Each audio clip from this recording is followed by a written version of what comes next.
A mão de Roberto tremeu ao girar a chave do escritório naquela manhã de segunda-feira. Não pela temperatura do metal frio, mas pelo que havia descoberto na noite anterior. As câmeras de segurança não mentiam. Lá estava ela, Clara, a faxineira que trabalhava no prédio há 3 anos, entrando em seu escritório privado às 2 da madrugada, quando deveria estar limpando apenas os corredores e salas comuns. Ele assistiu ao vídeo 5 vezes, tentando entender. Ela não levou nada, não mexeu em gavetas, apenas ficou parada diante da estante de livros por quase 20 minutos, como se estivesse rezando ou esperando por algo. Depois, saiu tão silenciosamente quanto havia entrado. Roberto Mendes era um homem de controle. Aos 42 anos, construíram um império de consultoria empresarial do zero, transformando pequenas empresas em gigantes do mercado.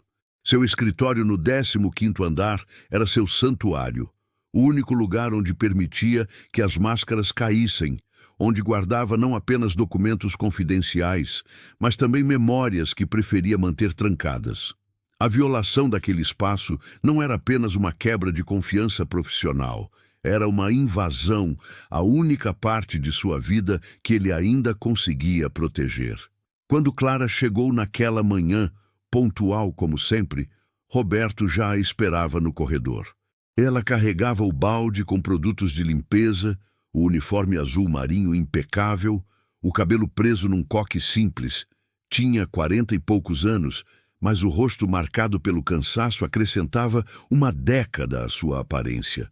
Seus olhos castanhos, normalmente baixos e discretos, encontraram os dele por uma fração de segundo antes de desviarem rapidamente. Clara, preciso falar com você. A voz de Roberto saiu mais dura do que pretendia. Ela assentiu em silêncio, colocando o balde no chão com cuidado, as mãos ligeiramente trêmulas. A partir de hoje, você está proibida de entrar no meu escritório, para qualquer finalidade. A limpeza daquela sala ficará sob minha responsabilidade. O silêncio que se seguiu foi denso, pesado como chumbo. Clara não perguntou o porquê, não protestou, não alegou inocência. Apenas engoliu seco, os dedos apertando a alça do balde com força suficiente para deixar os nós brancos. Sim, senhor. Sua voz saiu baixa, quase um sussurro carregado de algo que Roberto não conseguiu identificar. Medo? Culpa? Resignação? Nos dias que se seguiram, Roberto observou. Era parte de sua natureza analisar, decifrar padrões, encontrar inconsistências. Clara continuava seu trabalho com a mesma eficiência silenciosa de sempre. Mas havia uma tensão nova em seus movimentos quando passava pelo corredor que levava ao escritório dele. Ela desviava o olhar daquela porta como se fosse uma ferida aberta, algo que dói demais para encarar diretamente. A empresa de limpeza onde Clara trabalhava informou a Roberto, mediante sua solicitação, que ela era uma funcionária exemplar. Nunca faltou, nunca causou problemas, sempre foi a primeira a chegar e a última a sair. Viúva há 6 anos, criava o filho sozinha. Um filho, pensou Roberto, relembrando o comentário casual de algum colega meses atrás. Ele nunca havia prestado muita atenção aos detalhes pessoais dos funcionários terceirizados. Eram invisíveis, parte da engrenagem que mantinha tudo funcionando nos bastidores. Mas agora, Clara não era mais invisível.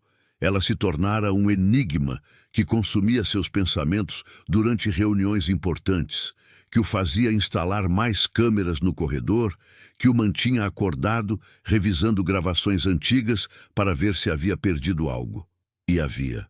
Ele encontrou 3 outras ocasiões nos últimos 6 meses, em que Clara entrara em seu escritório durante a madrugada, sempre pela mesma quantidade de tempo, sempre parada no mesmo lugar diante da estante.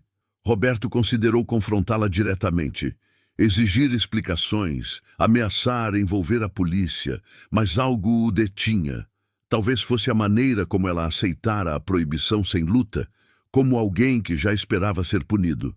Ou talvez fosse a forma como seus olhos se encheram de lágrimas contidas, Quando ele anunciou a nova regra, lágrimas que ela engoliu com determinação feroz, recusando-se a deixá-las cair. Foi Márcia, a recepcionista, quem inadvertidamente acendeu a primeira luz sobre o mistério. Durante o intervalo para café, ela comentou casualmente que havia visto Clara conversando com um adolescente na entrada do prédio na semana anterior. Parecia estar brigando com ele, disse Márcia, mexendo açúcar em sua xícara. O menino estava agitado, gesticulando muito. Ela tentava acalmá-lo, mas ele parecia furioso. Você sabe quem era? Roberto perguntou, tentando soar desinteressado. O filho dela, imagino. Ouvi ela chamá-lo de Lucas, garoto alto, uns 16 ou 17 anos, talvez. Parecia muito nervoso, sabe? Aquele tipo de energia inquieta que alguns adolescentes têm. Aquela noite, Roberto ficou até mais tarde no escritório. Sentou-se em sua cadeira de couro, olhando para a estante que tanto fascinava Clara durante suas visitas noturnas. O que ela procurava ali? Eram apenas livros de administração, alguns prêmios empoeirados, fotografias antigas de eventos corporativos, nada que justificasse aquele comportamento estranho. Ele se levantou e caminhou até a estante, passando os dedos pelas lombadas dos livros. Foi então que notou. Na segunda prateleira, entre um manual de gestão e um código empresarial, havia uma pequena fotografia que ele não lembrava de ter colocado ali. Retirou-a com cuidado. Era antiga, desbotada pelas bordas. Mostrava um grupo de funcionários de uma fábrica, tirada há pelo menos 20 anos. Roberto reconheceu vagamente o local, uma das primeiras empresas que ele consultara no início de sua carreira. Seus olhos percorreram os rostos na fotografia, jovens trabalhadores sorrindo para a câmera. Então, seu coração parou. Ali, no canto esquerdo, estava um homem de traços familiares, muito familiares. Os mesmos olhos que via no espelho todas as manhãs, o mesmo formato de rosto, o mesmo sorriso levemente torto. Mas não era ele. Era mais velho. Aparentava ter 30 e poucos anos na época da foto. Com mãos trêmulas, Roberto virou a fotografia. Atrás, com letra caprichada, mas desbotada, estava escrito: Equipe de Produção, Têxtil Santana, 1997. João Mendes, supervisor. João Mendes. Seu irmão mais velho, o irmão que ele passara os últimos 20 anos tentando esquecer, tentando apagar da memória, tentando perdoar por ter partido tão cedo e de forma tão trágica. Roberto sentiu as pernas fraquejarem e sentou-se pesadamente na cadeira. Como aquela foto fora parar ali? Ele nunca a havia visto antes, tinha certeza absoluta disso. A resposta veio como um raio cortando a escuridão. Clara. Ela havia colocado a foto ali. Mas por quê? Como ela conhecia João? E por que escolhera aquele momento, aquele lugar, para revelar essa conexão do passado? Roberto não dormiu naquela noite. Ficou acordado, a fotografia em suas mãos, memórias que havia suprimido por décadas, voltando à superfície como corpos boiando após um naufrágio. João tinha 11 anos a mais que ele. Quando Roberto era apenas uma criança, João já trabalhava para ajudar a família. Era responsável, dedicado, o tipo de pessoa que todos respeitavam. Mas a fábrica têxtil onde trabalhava enfrentou uma crise, demissões em massa, acusações de irregularidades na gestão. João estava entre os acusados. Disseram que ele e outros supervisores haviam desviado recursos, manipulado relatórios. Roberto, que tinha apenas 16 anos na época, lembrava-se da vergonha que a acusação trouxe para a família, dos sussurros na vizinhança, dos olhares de julgamento. João jurou inocência até o fim, mas o processo judicial foi devastador. Antes que chegasse a um veredito, ele sofreu um infarto fulminante. O médico disse que foi o estresse, a pressão, o peso de carregar uma acusação tão grave. Roberto cresceu determinado a limpar o nome da família, a provar que os Mendes não eram desonestos. Construiu seu império sobre os pilares da integridade inabalável, da transparência absoluta, da ética inquestionável. Tornou-se obcecado por controle, por garantir que nada em sua vida profissional pudesse ser questionado. E durante todo esse tempo, guardou a memória de João trancada numa câmara escura de sua mente, visitando-a apenas em pesadelos ocasionais. Na manhã seguinte, Roberto chegou ao prédio antes de todos. Esperou na entrada, a fotografia no bolsó interno do paletó, queimando contra seu peito como brasa. Quando Clara apareceu, pontual às 6 da manhã, ele a interceptou antes que ela pudesse entrar. Preciso que conversemos. Agora. Sua voz tinha uma urgência que ele não conseguiu disfarçar. Clara empalideceu, mas assentiu. Ele a conduziu até uma pequena sala de reuniões vazia no segundo andar, fechando a porta atrás deles. Roberto colocou a fotografia sobre a mesa. Clara olhou para ela e suas pernas cederam. Ela se agarrou à borda da mesa para não cair, o rosto perdendo toda a cor. Onde conseguiu isso? Ela sussurrou, a voz quebrando. Era você quem deveria me responder isso, Roberto disse, tentando manter a voz firme. Você colocou essa foto no meu escritório. Por quê? Como você conhecia meu irmão? Clara fechou os olhos, respirando profundamente, como alguém se preparando para mergulhar em águas geladas. Quando os abriu novamente, estavam cheios de lágrimas. Eu trabalhava naquela fábrica, ela disse suavemente. Eu tinha 19 anos. Era responsável pela limpeza do setor administrativo. Conheci João. Ele era gentil comigo. Tratava todos os funcionários com respeito. Não importava qual fosse o cargo. Quando as acusações vieram, eu sabia que eram mentira. Eu via tudo, Sr. Mendes. Via tudo. O coração de Roberto acelerou. O que você viu? Vi o verdadeiro responsável pelo desvio. Vi documentos sendo alterados, vi reuniões secretas, vi dinheiro mudando de mãos. Mas eu era apenas uma faxineira. Quem acreditaria em mim? Eu tinha medo de perder meu emprego, medo de represálias. Eu era jovem, assustada, e me convenci de que não era meu lugar me envolver. As lágrimas agora corriam livremente por seu rosto. E então João morreu. E eu carreguei essa culpa todos esses dias, todos esses anos. Roberto sentiu o chão desaparecer sob seus pés. Você tinha provas, testemunhos, qualquer coisa que pudesse ter ajudado meu irmão? Clara balançou a cabeça soluçando. Eu tinha visto, tinha ouvido, mas era a palavra de uma faxineira contra executivos poderosos. Quando finalmente juntei coragem para procurar um advogado, semanas depois da morte de João, me disseram que era tarde demais, que sem provas concretas eu poderia ser processada por difamação. Então, me calei e vivi com isso corroendo minha alma desde então. E agora? Roberto mal conseguia formar as palavras. Por que agora? Por que aquela foto no meu escritório? Clara enxugou as lágrimas com as costas da mão, a dignidade retornando lentamente à sua postura. Porque meu filho está doente, Sr. Mendes. Lucas tem um tumor cerebral. É operável, mas o tratamento é caro, muito além do que posso pagar. Há 6 meses comecei a fazer turnos extras, a economizar cada centavo. Mas não é suficiente. Nunca será suficiente. O que isso tem a ver com a foto, com meu irmão? Tudo, ela disse, a voz ganhando força. Quando descobri que você era irmão de João, há 3 anos, quando comecei a trabalhar aqui, foi como se o universo me desse uma chance de redenção. Quis te contar a verdade desde o primeiro dia. Mas como? Como chegar até você, um empresário importante, e dizer que eu tinha informações sobre a inocência do seu irmão décadas depois de sua morte? Você me veria como louca, oportunista ou pior. Roberto permaneceu em silêncio, processando cada palavra.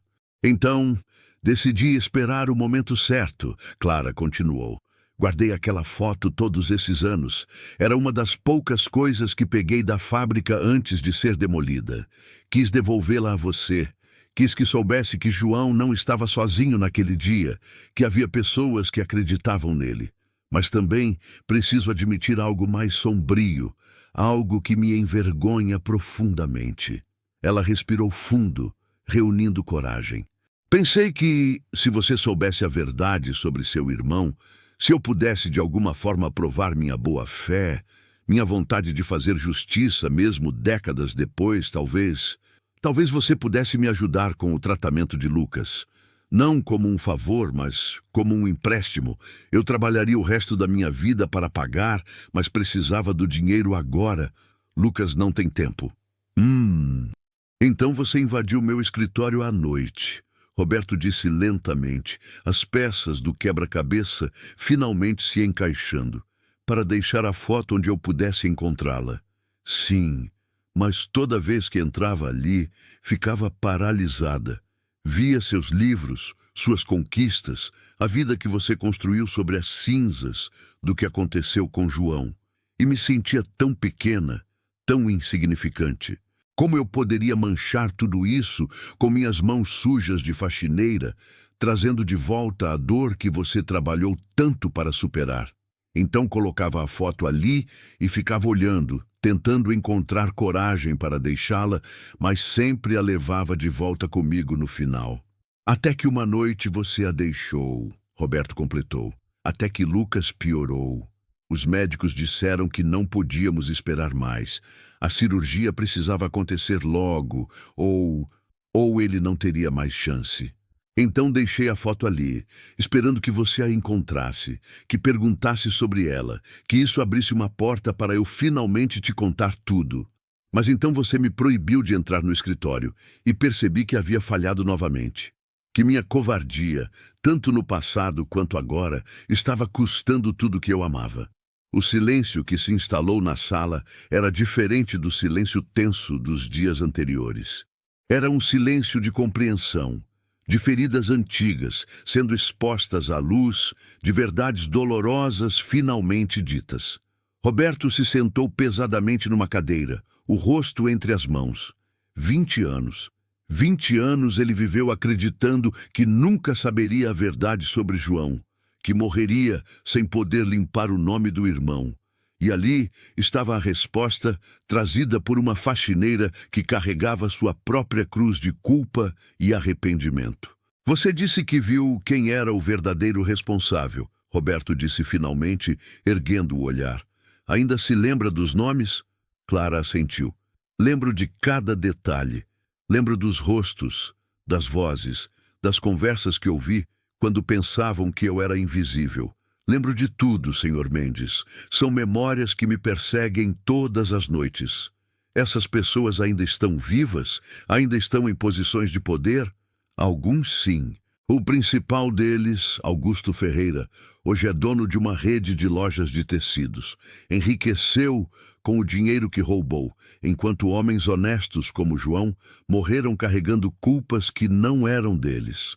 Roberto sentiu uma fúria antiga despertar em seu peito, mas agora misturada com algo novo, algo que ele não sentia há muito tempo. Esperança. Esperança de finalmente fazer justiça, de limpar o nome de João, de transformar aquela dor antiga em algo significativo. Quanto? Ele perguntou abruptamente. Clara piscou, confusa. Como? Quanto custa o tratamento do seu filho? A cirurgia, a recuperação, tudo. Eu não vim aqui pedir dinheiro, Sr. Mendes.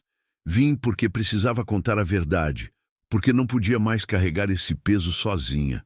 Eu sei, e é exatamente por isso que estou perguntando. Quanto? Clara hesitou, depois murmurou um valor que fez Roberto balançar a cabeça. Para ele, era menos do que gastava em uma única campanha de marketing. Para ela, era uma fortuna impossível. Está feito, ele disse simplesmente. Vou transferir o dinheiro hoje mesmo. E não é um empréstimo. É o mínimo que posso fazer pela mulher que guardou a verdade sobre meu irmão por todos esses anos, mesmo quando o silêncio era mais fácil. Clara cobriu o rosto com as mãos, o corpo tremendo com soluços. Eu não mereço sua bondade. Falhei com João. Se eu tivesse falado na época, se eu tivesse sido mais corajosa... Você era uma menina assustada num mundo que não dá voz aos pequenos, Roberto disse, sua voz suavizando. O que importa é que você guardou a verdade, que ela sobreviveu dentro de você todos esses anos. E agora vamos usá-la. Vamos expor o que realmente aconteceu. Não pelo meu irmão, que já descansa em paz, mas pelas próximas vítimas dessas pessoas, pelos próximos inocentes que podem ser destruídos se o mal continuar sem ser confrontado. Nos dias que se seguiram, a vida de Roberto e Clara mudou de formas que nenhum deles poderia ter previsto. A cirurgia de Lucas foi marcada para a semana seguinte no melhor hospital da cidade. Roberto contratou os melhores advogados para revisar o caso de João e, com o testemunho detalhado de Clara, começaram a construir um processo contra Augusto Ferreira e os outros envolvidos no esquema de décadas atrás. Mas foi numa tarde de quinta-feira que a verdadeira transformação aconteceu. Roberto estava em seu escritório, revendo documentos, quando ouviu uma batida tímida na porta. Era Clara, ainda em seu uniforme de trabalho, mas com uma expressão diferente no rosto. Havia leveza ali, uma dignidade que o peso da culpa havia escondido por tanto tempo. "Posso entrar?" ela perguntou suavemente. Roberto sorriu, um sorriso genuíno que raramente aparecia em seu rosto. "Por favor." Clara entrou lentamente, olhando ao redor como se visse o lugar pela primeira vez. Caminhou até a estante e parou exatamente onde sempre ficava durante suas visitas noturnas. "Sabe por que eu ficava aqui parada?" ela perguntou, tocando levemente uma das prateleiras. "Não, porque desta posição eu conseguia ver através da janela a igreja de São Miguel, onde assisti o funeral de João. Eu vinha aqui e rezava por perdão, imaginando que, de alguma forma, se eu falasse alto o suficiente em meu coração, ele poderia me ouvir. Que ele saberia que ao menos uma pessoa não acreditou nas mentiras." Roberto sentiu um nó na garganta. Levantou-se e caminhou até ficar ao lado dela, olhando pela janela na direção que ela indicava. De fato, entre os prédios, era possível ver a cúpula da igreja ao longe. "Ele sabe agora", Roberto disse suavemente. "De onde quer que esteja, ele sabe. E, mais importante, você pode finalmente se perdoar." Clara se virou para ele, lágrimas brilhando em seus olhos. "Posso te fazer uma pergunta, Sr. Mendes?" "Roberto, por favor, me chame de Roberto." "Roberto", ela repetiu, experimentando o nome. "Você vai conseguir me perdoar um dia? Por ter ficado em silêncio quando poderia ter feito diferença?" Roberto pensou na pergunta, realmente pensou. Pensou na dor que carregou por 20 anos, na imagem de João morrendo sob o peso de acusações falsas, na infância roubada enquanto tentava compensar a suposta vergonha familiar. Pensou em tudo o que perdeu por causa daquele silêncio. E então pensou em Lucas, um adolescente de 16 anos lutando contra um tumor cerebral, cuja mãe trabalhava em 3 turnos tentando juntar dinheiro para salvá-lo. Pensou em Clara, carregando 2 vidas de culpa sobre os ombros, ainda assim encontrando força para vir à verdade quando isso poderia custar-lhe tudo.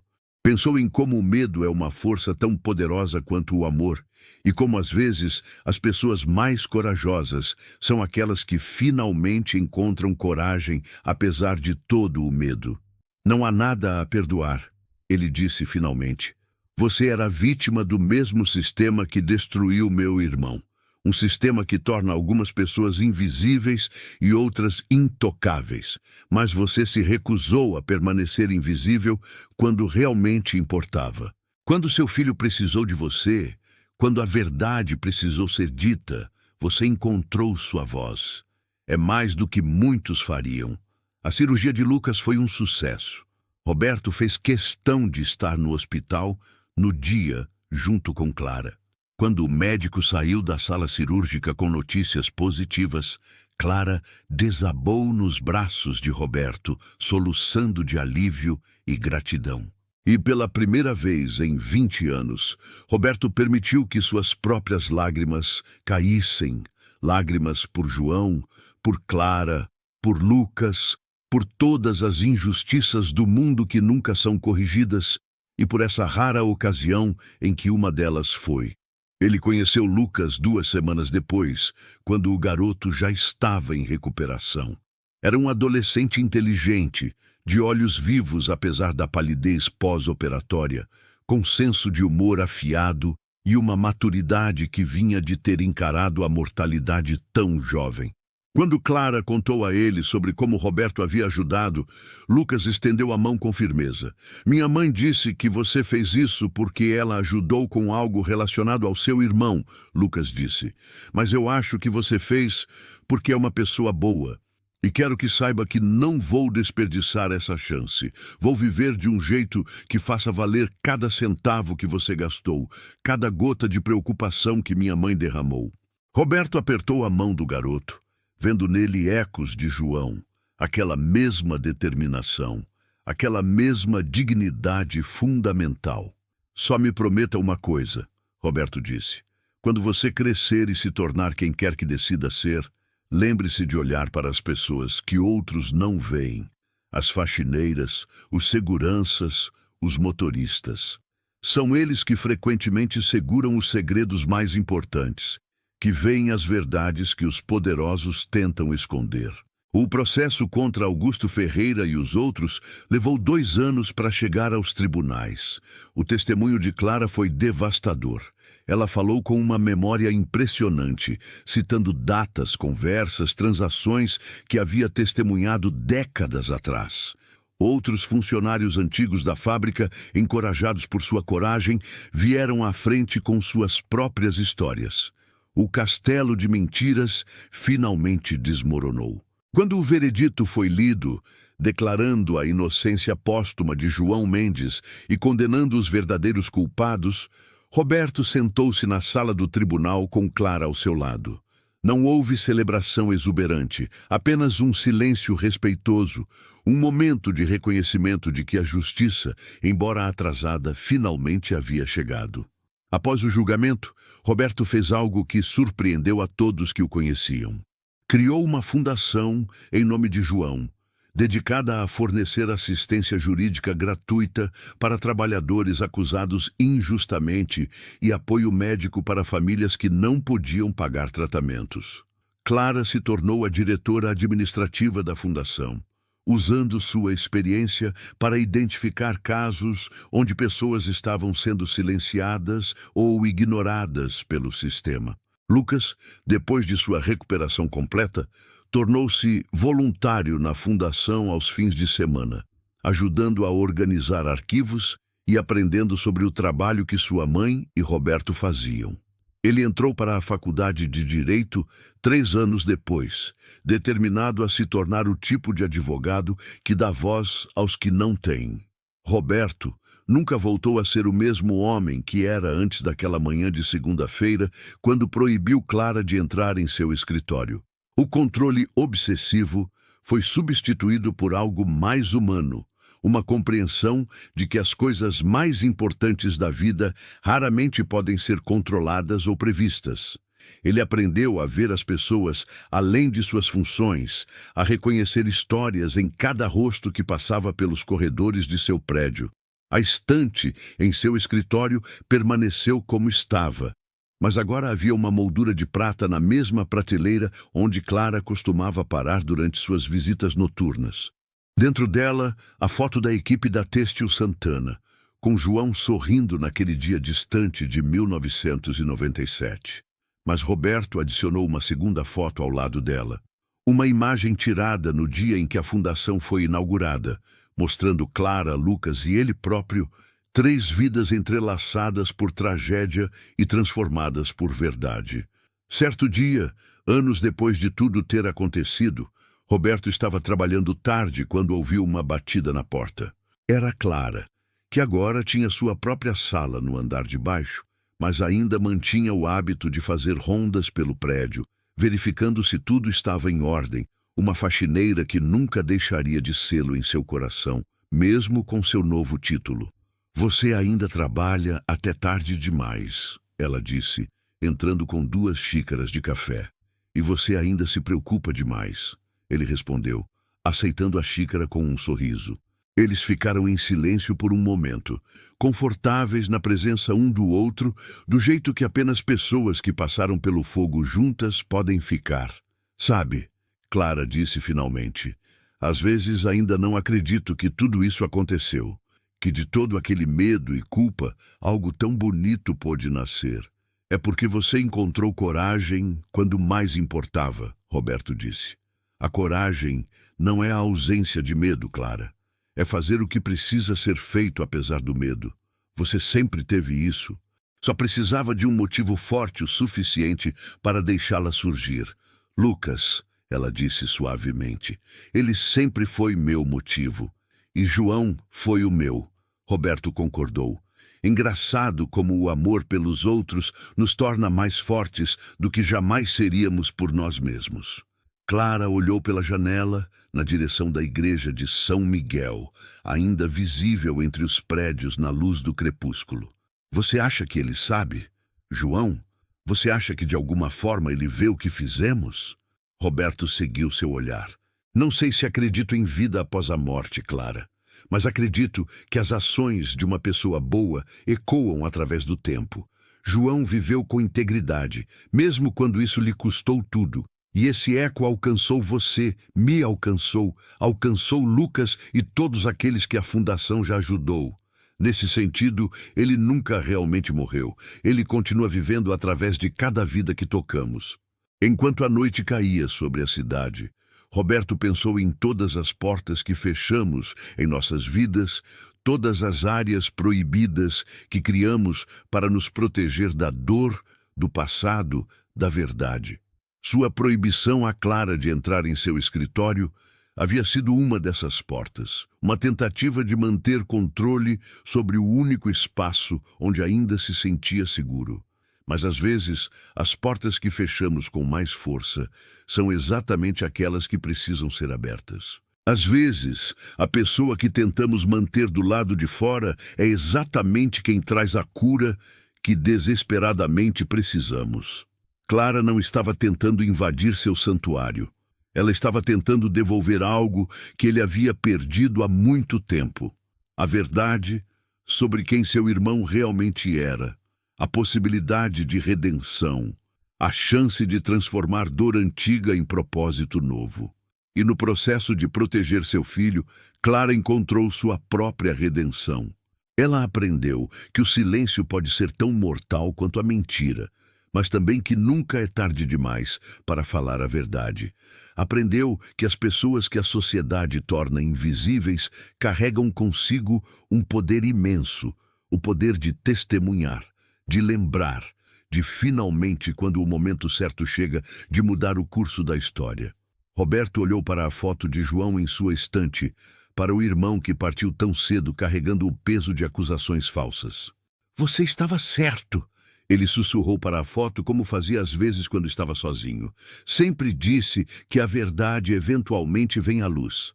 Só não imaginei que levaria tanto tempo, ou que viria das mãos de uma faxineira corajosa protegendo seu filho. E talvez essa fosse a lição mais importante de todas, que heroísmo não usa terno e gravata, não dirige carros importados, não tem escritórios em andares altos. Às vezes, heroísmo é uma mãe trabalhando 3 turnos para salvar seu filho. É carregar a verdade por 20 anos, esperando o momento certo para falar. É encontrar coragem quando você tem tudo a perder e nada a ganhar, exceto a paz que vem de finalmente fazer o que é certo. O escritório que uma vez foi proibido agora estava aberto. Clara podia entrar quando quisesse e frequentemente o fazia, não mais como uma intrusa carregando segredos noturnos, mas como uma amiga, uma confidente, uma parceira na missão de honrar a memória daqueles que foram injustiçados. A história de João Mendes foi limpa. A história de Clara foi redimida, e a história de Roberto foi transformada de uma busca por controle em uma jornada de compaixão. Mas mais importante que tudo, Lucas viveu. Ele cresceu forte e saudável, carregando consigo a consciência de que sua vida foi salva, não apenas por medicina e dinheiro, mas por coragem, verdade e a extraordinária capacidade humana de transformar tragédia em propósito. Anos depois, quando Lucas se formou em direito e ganhou seu primeiro caso, defendendo um trabalhador imigrante acusado injustamente, Clara e Roberto estavam na plateia. Enquanto assistiam o jovem advogado defender apaixonadamente a inocência de seu cliente, ambos sabiam que estavam testemunhando o melhor tipo de legado. Aquele que passa de geração em geração, transformando vidas, corrigindo injustiças, dando voz aos silenciados. A porta proibida havia sido aberta. E do outro lado, em vez do desastre que Roberto temia, havia encontrado a única coisa que poderia tê-lo curado: verdade, perdão e a chance de transformar a dor do passado em esperança para o futuro. E naquela sala que uma vez foi proibida, onde segredos foram escondidos e verdades foram reveladas, onde um empresário aprendeu a ver além das aparências e uma faxineira encontrou sua voz, uma lição permanecia gravada no ar como um eco eterno: que ninguém é invisível se escolhermos realmente ver, que nenhuma verdade é pequena demais para importar, e que o amor, seja de um irmão, de uma mãe ou de estranhos que se tornam família, é sempre a força mais poderosa para mudar o mundo.